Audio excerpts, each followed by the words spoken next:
Sorry. So you can take off your shoes if you would like. You don't have to, but if you want to practice your balance without shoes, it is nice to do so because it does help better stimulate the nerves in the bottom of the feet.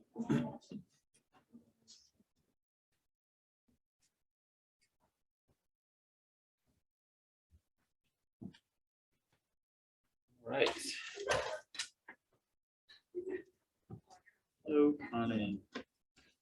All right, so we'll get started as we always do. We're standing nice and tall near our chair, and we're going to bring the hands over the sides, focusing on that nice, low, diaphragmatic breathing, which is really critical for all movement, but very important for balance as well. Largely because it helps us stabilize the spine and the hips. When you're, in other words, this region, which is also known as the core region of the body. And when your core is stable, then the rest of your body has a good foundation. Your legs will be a little more stable. Same with the arms, but at least in relation to balance, stable legs, of course, will increase your balance. So as we're breathing, we want to, if you take a deep breath and you feel it more in the chest, you want to be taking this time to try to get it a little bit deeper. Try to breathe into the hands and fingers rather than up in the chest. Even though our lungs are in the chest, the muscle that brings the air down is the diaphragm, and that's actually down here. And when it contracts, it creates pressure down here. So lower expansion in the lower abdomen means that you're breathing properly. If you're breathing and you're expanding in the chest, it just means that it's not as optimal. You're using more of the auxiliary respiration muscles, not the primary ones. And doing this breathing also is really helpful for just helping relax the body. You know, by being a little more relaxed, we'll be less rigid, and therefore it's a little easier to keep your balance.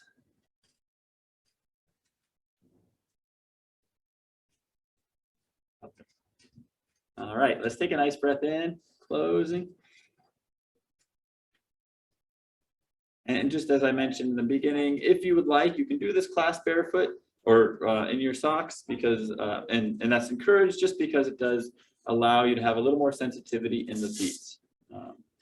Of course, if you require arch support or something like that, then it might be better to keep your shoes on. But generally speaking, it's good to do balance exercise barefoot because you get more of that sensitivity.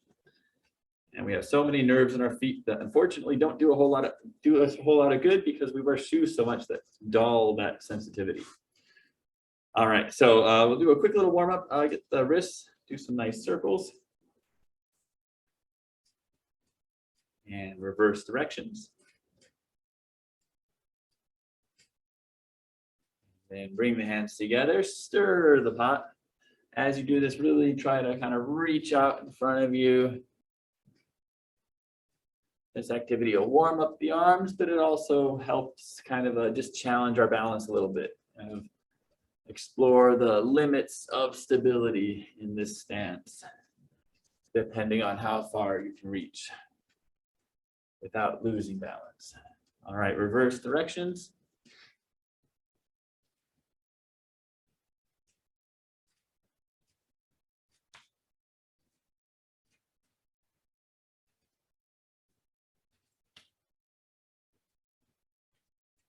All right, nicely done. Roll the shoulders back, nice and relaxed. And then shift the weight to one side and circle the heel. Warming up the ankle. And reverse direction, same foot. Keeping the weight over the other foot. All right, shift the weight to the other side, circle the heel.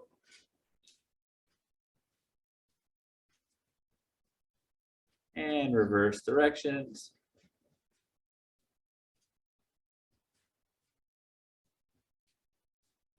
All right, nicely done.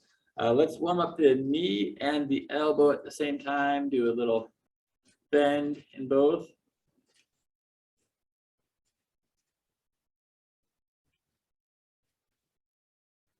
I'm doing the opposite elbow and knee.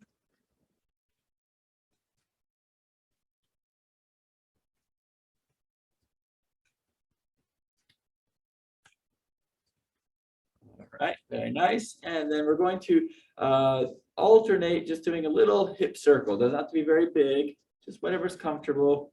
Kind of like you're stepping over something.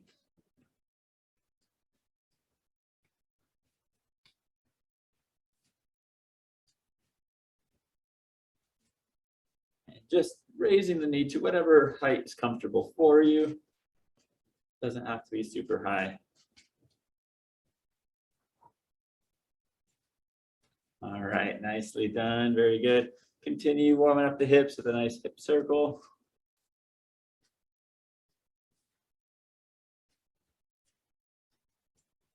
And reverse directions.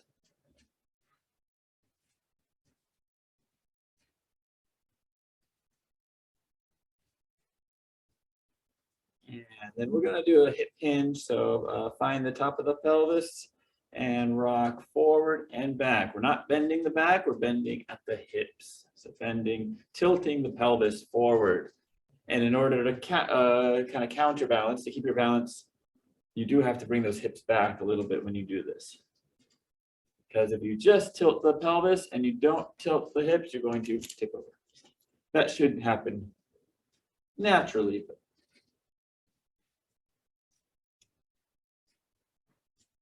All right, very good. Okay. And lastly, let's just do a quick couple neck stretches. Do a head tilt. And then back to the middle, other side. Middle, let's do it again. Middle and other side. Good. Then we're going to look down. Back up. Look down. And back up. Very good. Let's look over your shoulder, looking to the side. Come across, look over the other shoulder. Do that again, looking to the side. And looking the other way. Back to the middle. Finally, just for the neck, just to unwind any tension, do a very light head circle. For the head circle, we're not trying to bend the neck. We're just moving the head at the top of the neck. And reverse direction. The feeling, I kind of feel like a bobblehead almost, trying to relax any tension, just moving the head.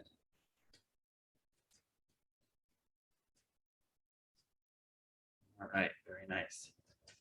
Okay, let's take a nice breath in. Again, bringing that focus to the breath in the lower abdomen. Let's do that again. Inhale, slowly exhale. Very nice. Okay, so we'll start with a little bit of a static balance. So we're going to bring our feet together and do closed eye balance for 30 seconds, not 13. So 30 seconds, you're going to close your eyes. Try to keep your feet as close together as you can. So pretty narrow stance. Make sure that you are close to your chair, or that you at least are within range of your chair in case you lose your balance. But try to do this without hanging on to the chair the whole time. All right, so ready, set, close your eyes, 30 seconds.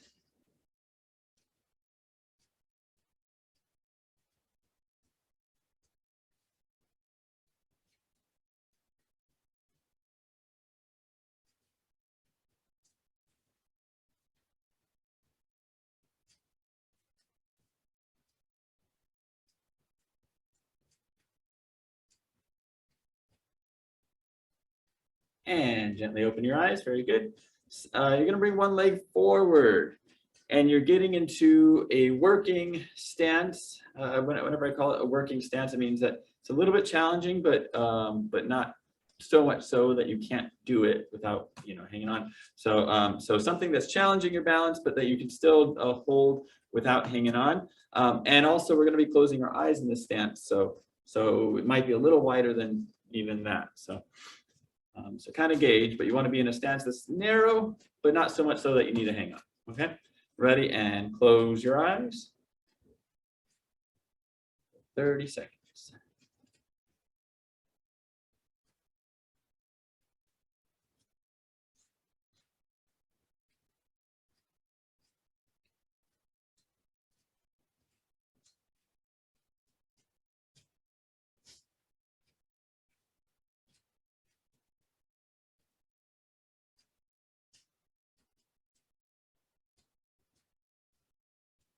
And relax, open your eyes, switching legs. So bring the other leg forward.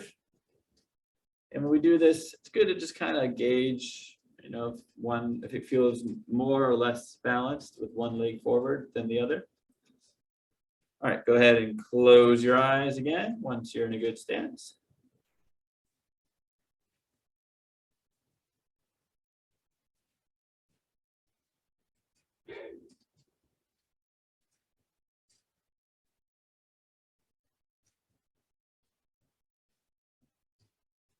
We're just standing with our eyes closed. A few more seconds.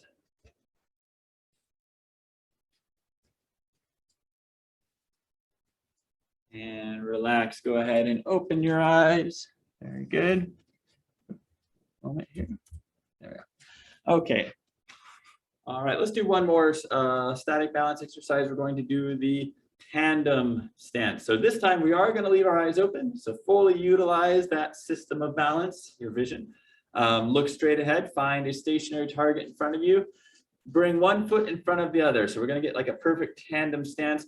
You are going to start, of course, hanging onto your chair because this is a pretty hard stance. Try to be in a perfect tandem. And then, I know you'll probably have to hold on maybe the majority of the time, but try to give yourself some time of not hanging on to the chair. All right. Keeping the eyes open. All right. Using the eyes for balance. And we're just holding tandem stance. Make sure you're close to your chair. And we're holding this for 30 seconds.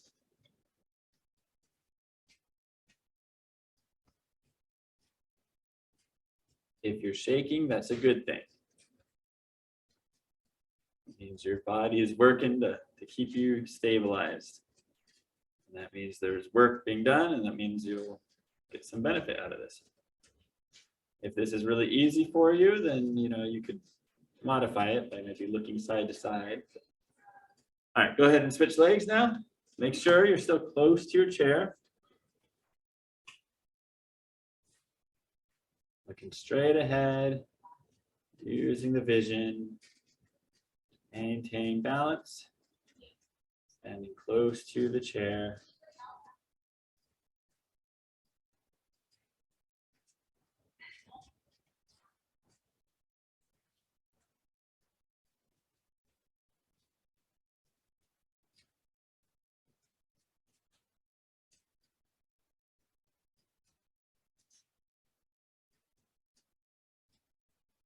All right, and relax. Very good. And unwind any tension. Nicely done. Okay, so we'll break that up now. Do a few strengthening exercises. We're done with our static balance for today. We're going to be moving on. So strength exercise next. Widen your stance, and we'll do some squats. And just do a squat to whatever range is comfortable for you. Always listen to the knees and hips. There should be no pain when you do it. Just go to whatever depth is comfortable for you, and we're doing 10 of them. Just a nice squat. 2, 3, 4, 5, 6, 7, 8, 9,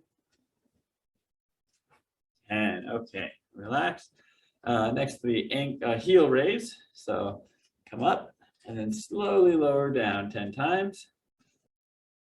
1, 2, 3, 4, 5, 6, 7, 8, 9, All right, shake it out. Hip flexion. So shift the weight to one side, lift your knee up, stay tall and back down. 1. Slowly down. 2. Controlling this action. 3. 4. 5. 6. 7. 8. 9. 10. Other side. 1. 2. 3. 4. 5. 6. 7. 8. 9. 10. All right, nice job. Out to the side now. So still keeping the body nice and tall, keeping the feet facing forward, leading with the ankle bone, basically. So at the side of the ankle, don't lead with the toes. The toes, if anything, should be almost pointed inward. And we come out to the side. 1. 2. 3. 4. 5. 6. 7. 8. 9. 10. All right. Other side. And feel free to switch sides of your chair, or if you're standing near the chair. And out to the side. 1. 2. 3. 4. 5. 6. 7. 8. 9. 10. Okay, shake out the hips. We got one more, going backwards. Make sure there's nothing behind you. And leading with the heel, bringing the leg back. 1. 2. Gauge the glute. 3. 4. 5. 6.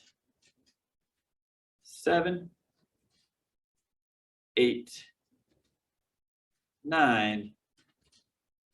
10. Other leg. 1. 2. 3. 4. 5. 6. 7. 8. 9. 10. Okay, shake out the hips. Very good. All right, we're done with those strengthening exercises. Now the next focus for today, we haven't done it in a little while, is going to be the different balance strategies when we reach for something. There's basically 3 that your body goes through, and we're going to kind of go through that series. So the first one is called the ankle strategy. This, we're going to be keeping the body nice and tall. This is like if you're reaching for something that's, you know, not super far, but maybe you just need to lean a little bit, but everything is basically balanced through the ankle. So you're not using the hips, you're not really reaching super far. We're just something, you know, just out of range, and you're relying on your ankle to keep you balanced. We're going to go ahead and do this behind the chair. So side view this way. And we're going to be thinking of reaching for something, but just go to a range that you can still keep the body in line. We're not reaching so far that we bend at the hip or waist, all right? So go ahead and just reach, then you go back. Rocking through the ankle. Good. And you could alternate arms as you do this.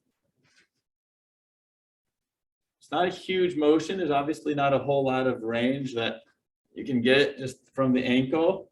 You probably feel the feet once you get to a certain point. Almost want to clench up as you really load, shifting the weight forward.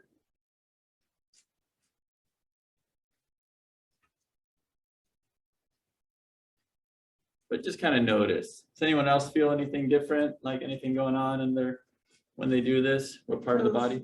In the toes, yeah, yeah. Toes. Any toe in particular? What is that? Big toe. Big toe, yeah, yeah. Big toe, really important for the balance. We're gonna rely on that a lot. But one thing as you're doing this too, especially when you're feeling the toes, try not to let them scrunch up. There is a tendency when we start to lose balance, the toes like to curl. And that's kind of a natural response, but you actually want to keep them a little more spread out. Try to keep them long and a little extended, all right? So even though there's a tendency, and that, you know, when you're feeling it in the toes, it'll strengthen in that position. If you get in the habit of curling them, that actually will have some negative effects on your overall balance. So always want to keep spread toes. All right, very good. So that's the ankle strategy. It's subtle. Now, when you exceed your limit of stability with the ankle strategy, so you're reaching and it's a little further, right? Then the next strategy that happens, if, or you fall or you need to take a step, is the hip strategy. So the next thing would be to bring the hips back. You can do this reactionary, which means you think it's close, but then you have to quickly react because you're going to lose balance if you don't. Or you can just kind of hinge automatically at the hips. I'll let you kind of choose, or maybe try both at your own rate. I'm going to start with some reactionary ones where I'm just going to try to keep my ankle strategy, but then I'm going to go a little past that, so I have to quickly bring my hips back, or else I'll run into the chair, or I'll go into the third strategy, which is the step strategy. A lot of people, they override the hip and they just go straight into step. They're reaching and then, oh, I got to take a step, right? But it's actually very beneficial to get used to using your hips, all the weight in our hips, to help us counter that kind of a reaction, unless it's really needed. So we're going to practice that hip strategy. We're reaching and then kind of bring those hips back to keep you to reach a little further as you're going. So we're reaching, and then I went a little too far, so I had to take a step, but we'll get into that in a bit. Reaching, good, and then stabilize. Reaching, stabilize.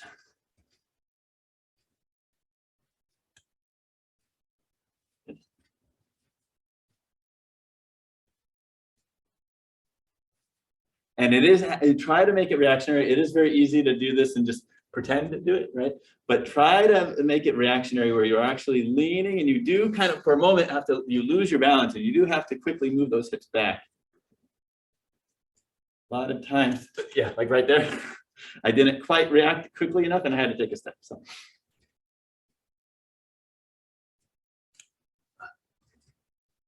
And there's a tendency to want to lift the heels as well. So just do what you can and try to plant those heels along with those hips.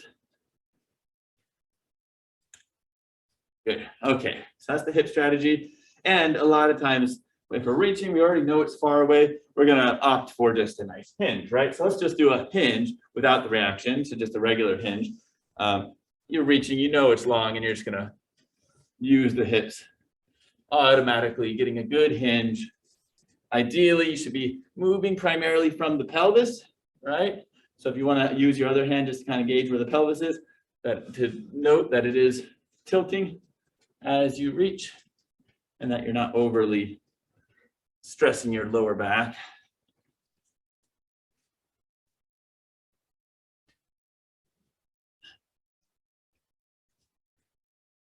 Very good. So that's the hip strategy. And the final one is the step strategy. So that's when you're reaching for something and the hip strategy is not enough. And so you have to catch yourself with your foot. And that will automatically increase your base of support in this direction, and it'll give you a lot of stability to reach. And a lot of times, and there's two ways to do it. You can do it reactionary, which we'll practice first, or you can just, there's something really far, and so you're going to automatically take a big step and reach. But for right now, we're going to do a reactionary version. So we're going to go through kind of all three. You're behind your chair still.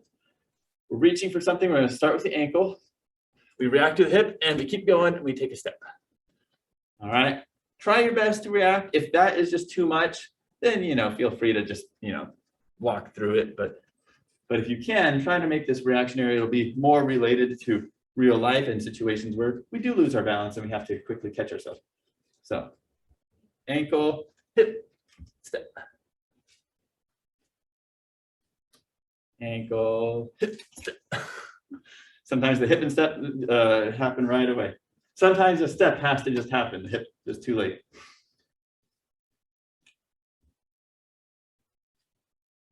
You could even break it down to ankle, react to hip, and then keep going and take that step. Couple more.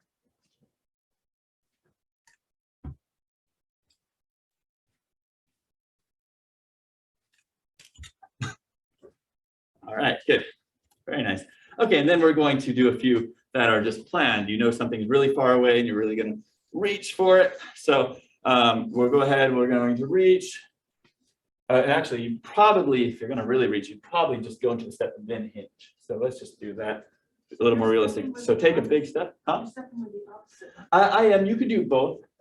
There's not really, if you step with the opposite, generally you're a little more balanced, but you're not going to have as long of a range. If you need a really far range, you're typically going to use the same side to reach further. So we can practice both. I'll start with contra lateral, so the same side. So you're going to take that step and then you're reaching.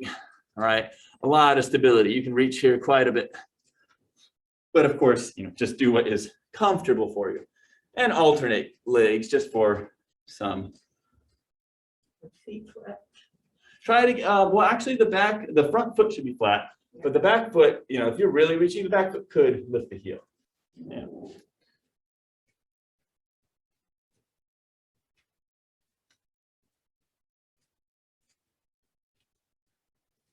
And it's still very important, right? We want to be balanced in these split stances. Because we do them quite a bit, throughout the day. We're reaching for something. It may not be this big. This is kind of exaggerated, but this will strengthen those muscles in your hips and the stability. Sometimes, you might notice one leg when you step with it feels a little weaker than the other leg. So kind of gauge how that is. As always, though, don't do anything that's causing pain. If there is pain in your hip or knee, either take a smaller step or just, avoid it. Okay, very good. Nice job. All right, so those are the three strategies. Really important. We do them throughout, all the time, and they're really key. Something to keep practicing, especially at reactionary stuff, right? That's what is typically will make us lose balance. All right, we're gonna wrap up with some stretching now. So step behind be behind the chair and bring your foot back to get a nice ankle or calf stretch. Pressing the back heel into the ground as you shift the weight forward. Getting good stretch in the back, calf, muscle. The gastrocnemius. All right, relax, switching legs. Trying to keep that leg straight, pressing the heel into the ground. And using the chair primarily is to take some of the load off of that front knee. You could also do this at a wall. Okay, very nice. Let's sit down in the chair. And we'll do a glute stretch. Okay, so crossing your ankle over your knee, hug the knee to the chest. If you put your leg over your knee rather than up. Well, do you feel a difference? You can try both and see. So the reason why, the crossing over, it will target more of the glute muscle, the butt muscle. If you do this one, you're going to feel it less in the glutes. It's more of almost like a lower back release. You're going to feel less of a muscle stretch, but it is still a really good stretch for just positioning of the spine and everything. I find that most for lower back pain, if you're experiencing it, if you do this one, it'll relieve it pretty quickly, at least temporarily. And especially, in the chair is good, but on your back, if you're in bed, it's even better. This one, though, is more to target the glute muscle, which for most of us, we have tight butt syndrome, which, you know, the glutes are really tight, unfortunately, and also really weak. So, so stretching them is important. And then, you know, doing squats and hinges, all that stuff, and really focusing on engaging the glute muscle will help them strengthen. All right, so other side.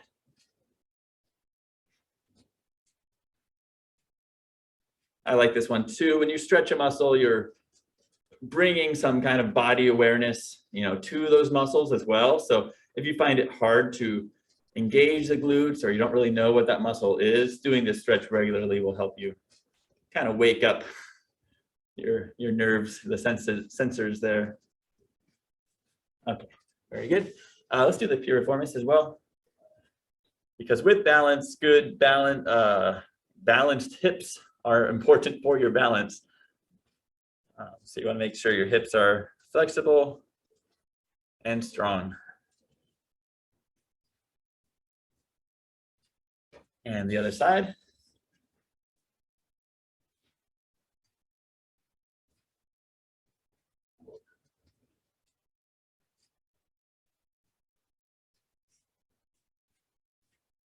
Okay, and then let's get the, let's do an active. We'll do a slightly different one than this morning. We're gonna do an active hamstring stretch. So what we're gonna do is try to keep the back straight, straighten this leg, hold it. You're gonna feel a lot more engagement in the quads. And you could then use your leg to lift it up a little bit, but try not to hunch as you do that. Try to still keep the back straight. You'll notice my leg is shaking even. Because this is an active hamstring stretch. It's actively engaging muscles that are gonna keep it, like, help improve the flexibility. And this is an area that I'm a little weak in. So.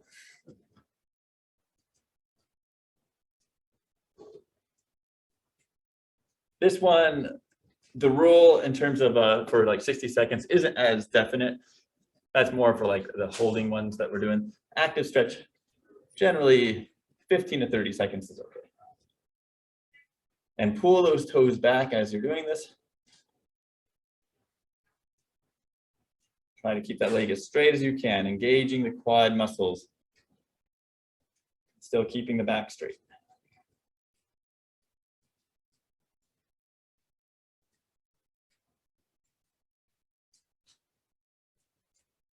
And relax, very good. All right, you can either remain seated or stand up just for a few upper body stretches for our posture, which helps our balance. We're going to bring our elbow and hands together and open out to the sides. Good shoulder, external rotation. This is also a really nice one to do maybe at a door frame. Setting both of your forearms on the door frame and just kind of leaning into it.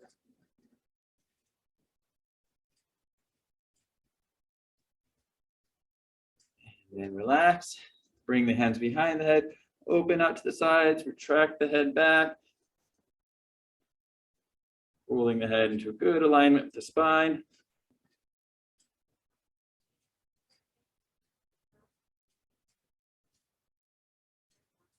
And relax. Roll the shoulders back. Bring your hands out in front and open. Nice chest stretch. Palms are up.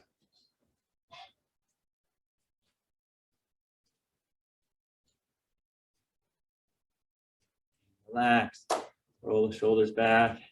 And let's close. Taking a nice breath in. Slowly out. We'll do that again. All right, nice job, everyone.